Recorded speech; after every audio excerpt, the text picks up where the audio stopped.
dipersembahkan oleh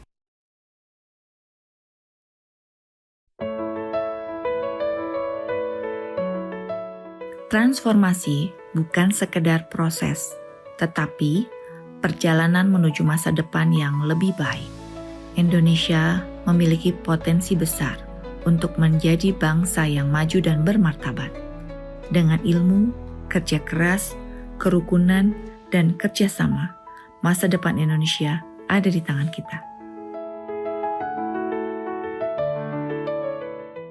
Assalamualaikum warahmatullahi wabarakatuh. Waalaikumsalam warahmatullahi wabarakatuh. Pada pertengahan proses dialog Ramadan kita ini, saya ingin mengulangi lagi ucapan terima kasih dan penghargaan tinggi.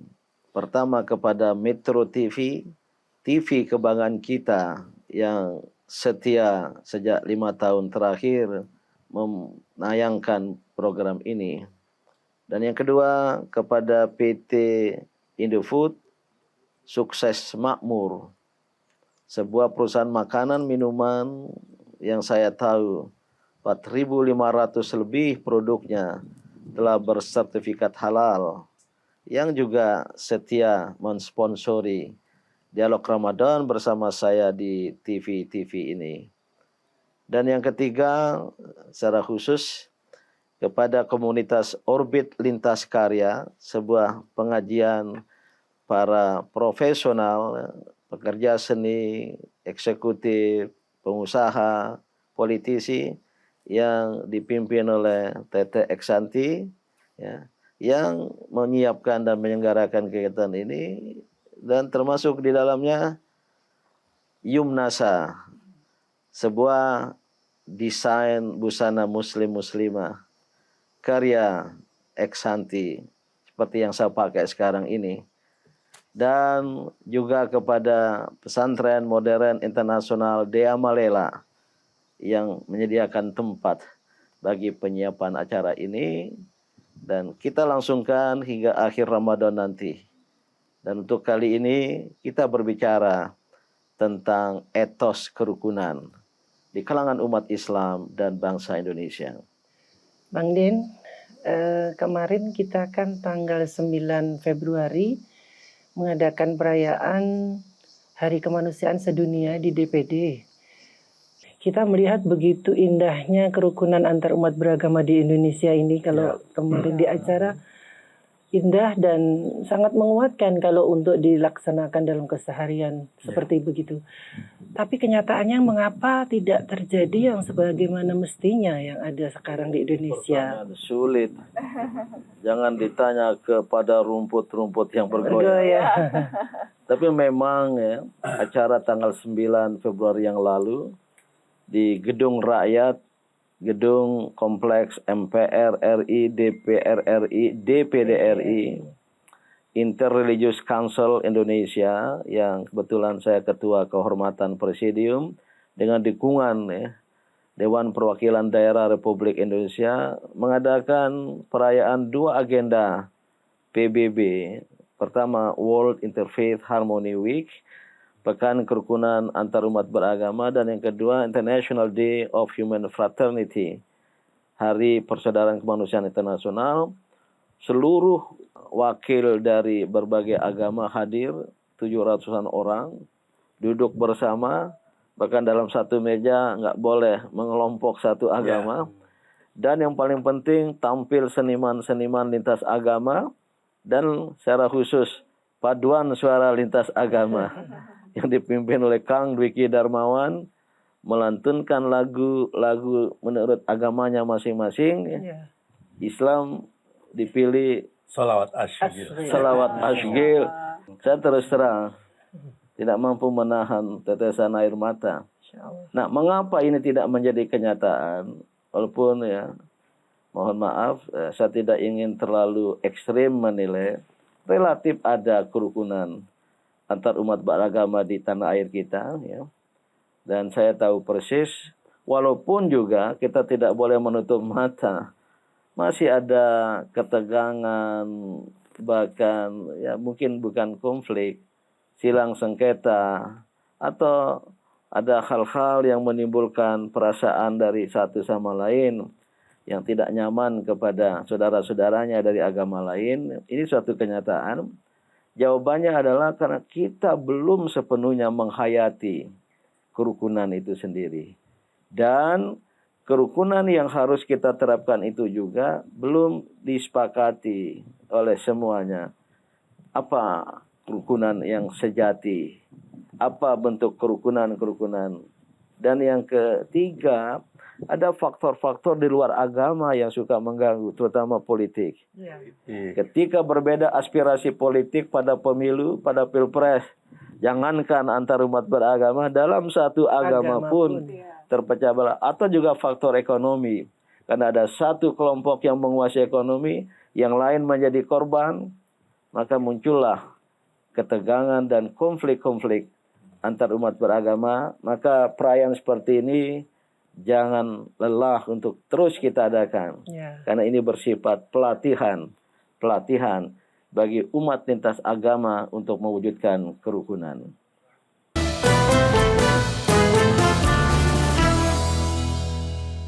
Dipersembahkan oleh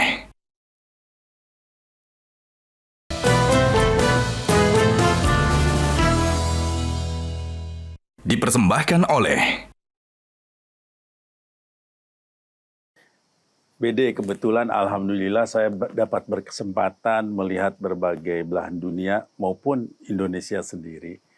Saya takjub dan takjub justru dengan ketahanan kerukunan bangsa Indonesia antar umat beragamanya ya. Kalau waktu saya ke negara-negara bekas Yugoslavia kan terjadi genosid di sana. Nah, apa yang bisa memperkuat ini terus sehingga Indonesia tetap selalu rukun?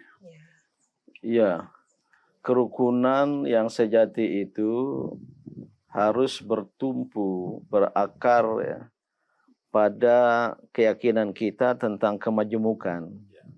Pengakuan kita tentang kemajemukan, bahwa Sang Pencipta menciptakan manusia beragam-ragam suku, bangsa, dan agama, yang Al-Quran sangat-sangat banyak menjelaskan itu. Ya. Ikhtilafu alsinatikum wa alwanikum, dengan penciptaan ya, manusia dalam perbedaan warna kulit, bahasa, dan budaya. Syu'uban wa qabaila, ciptakan berbangsa-bangsa, bersuku-suku bangsa. Lita'arafu, untuk saling mengembangkan mutual understanding, saling memahami gitu. Oleh karena itu ya, kita harus memahami kerukunan ini sebagai sebuah kemestian, bahkan keperluan. Maka harus diawali dengan pengakuan terhadap kemajemukan itu sendiri. Baru yang kedua ya, yaitu kesediaan untuk hidup berdampingan secara damai. Bahasa Inggrisnya peaceful coexistence. Dengan wawasan yang inklusif, yang memasukkan semua, bukan yang eksklusif, mengeluarkan, mengenyahkan semua. Hanya ingin hidup sendiri. Orang lain tidak boleh. Maka koeksistensi damai, hidup berdampingan secara damai. Baru yang ketiga, ya, pentingnya toleransi. At-tasamu, menghargai perbedaan. Kita memang sesama umat manusia, tetapi ya berbeda tadi itu. Kita hargailah perbedaan, namun antara umat beragama itu ya ada perbedaan, tapi ada persamaan. Akum dinukum waliyadin. Bagimu agamamu, bagiku agamaku. Begitu pula antara suku di Indonesia. Kita menghargai perbedaan. Walaupun juga ada persamaan di antara kita. Inilah kerukunan sejati yang saya usulkan, ya, menghargai perbedaan, tapi juga jangan ada dusta di antara kita.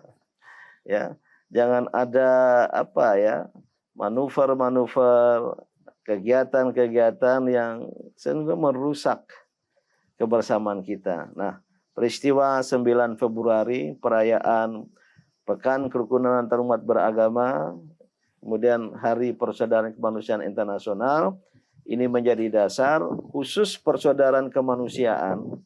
Ya, ini bertolak dari sebuah dokumen yang ditandatangani oleh Paus Fransiskus dan Syekh Al-Azhar Profesor Dr. Ahmad At-Thayyib tanggal 4 Februari 2019 di Abu Dhabi, yang oleh PBB pada tahun 2021 dinyatakan 4 Februari itu sebagai Hari Persaudaraan Kemanusiaan Internasional. Itu yang kita rayakan kemarin. Apa pesannya?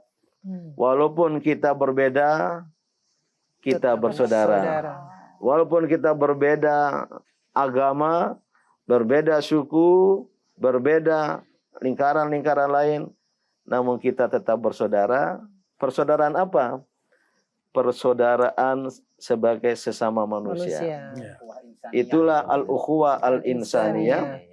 Itulah human fraternity yang tadi ditandangani dua tokoh puncak dua agama, agama Katolik, Paus Fransiskus dan Syekh Al-Azhar bisa dianggap mewakili Islam. Maka sejatinya kita ini adalah sama-sama makhluk ciptaan Allah. Namun begitu lahir, berbeda bangsa, berbeda warna kulit, berbeda suku, berbeda agama. Kita menghargai perbedaan itu.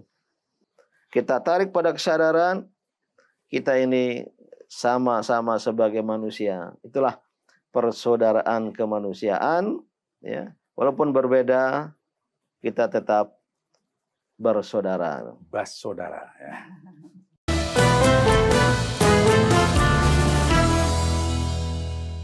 Dipersembahkan oleh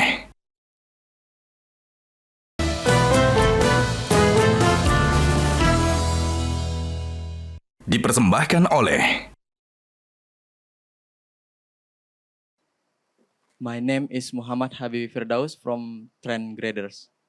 My question is how can Islamic ethnics contribute in building a harmony among people with different faiths? Thank you.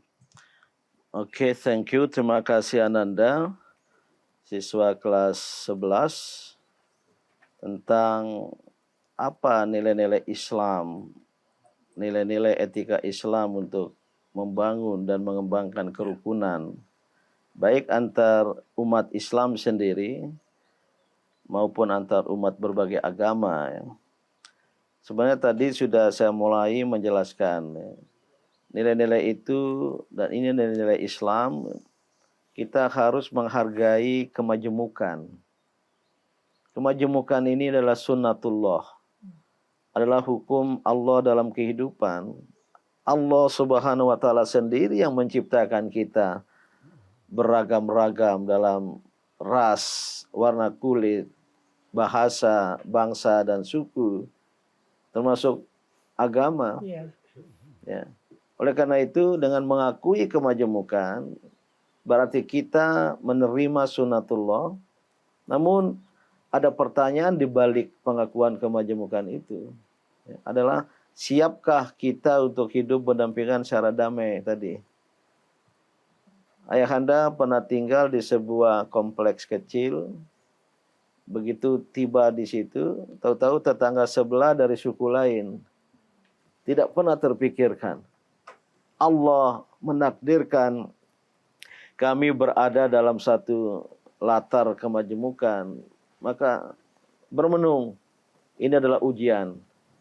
Mampukah kita untuk hidup berdampingan secara damai dengan keluarga lain suku, keluarga lain agama, yang mengakui, menerima, dan menjalankan kehidupan bersama, berdampingan secara damai, itulah pemenang. Tapi kalau kita tidak mau hidup berdampingan secara damai, eksklusif, mau mengenyahkan, mengeluarkan orang lain, itu adalah sesungguhnya pecundang. Inilah nilai-nilai Islam. Baru tadi tasamu itu penting ya. Perbedaan, menghargai perbedaan. Kalau berbeda agama, tegas Al-Quran, lakum dinukum waliyadin. Bagimu agamamu, bagiku agamaku. Ada kalimat yang tersembunyi sebenarnya. Bagimu agamamu, bagiku agamaku. Apa kalimat tersembunyi? Bal nahnu ikhwan. Tapi kita bersaudara secara kemanusiaan. Dengan sesama umat beragama, sesama umat Islam. Ini yang justru paling berat ya, untuk diatasi. seagama, sekeyakinan, maka berlangsunglah al-ukhuwah al-islamiyah, persaudaraan keislaman. Mungkin bisa dimunculkan ungkapan, ya, terjadi perbedaan pendapat antara ormas Islam ini, ormas Islam itu, antara sesama Muslim, jangan saling mengkafirkan. Pengkafiran terhadap sama Muslim itu sangat dikecam oleh Islam. Dia bukanlah seorang mukmin sejati.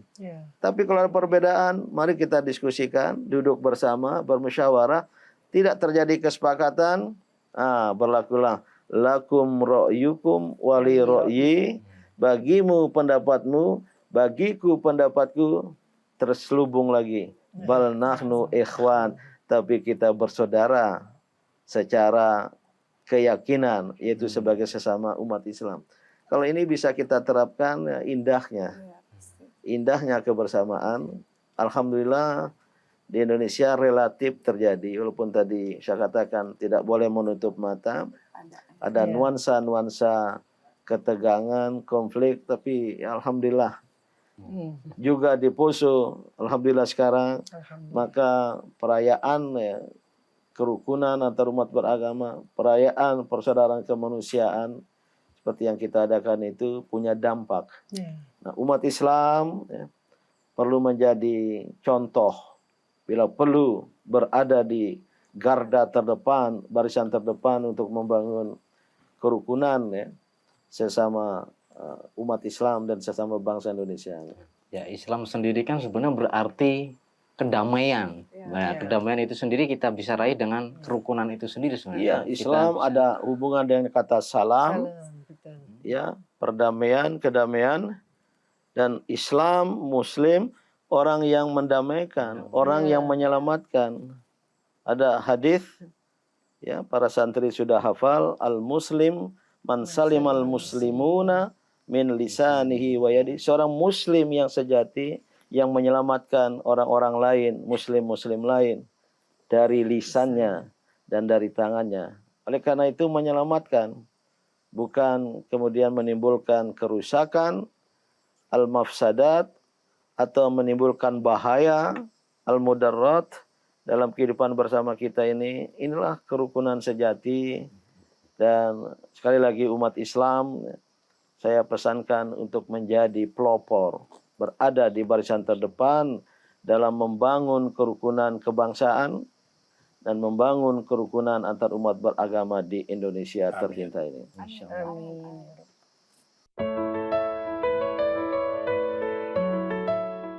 Masa depan bukan sesuatu yang ditunggu, tetapi sesuatu yang harus kita bangun.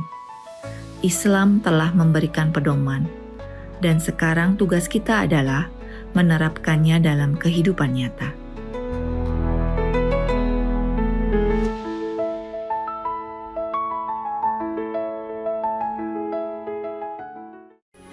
Metro TV.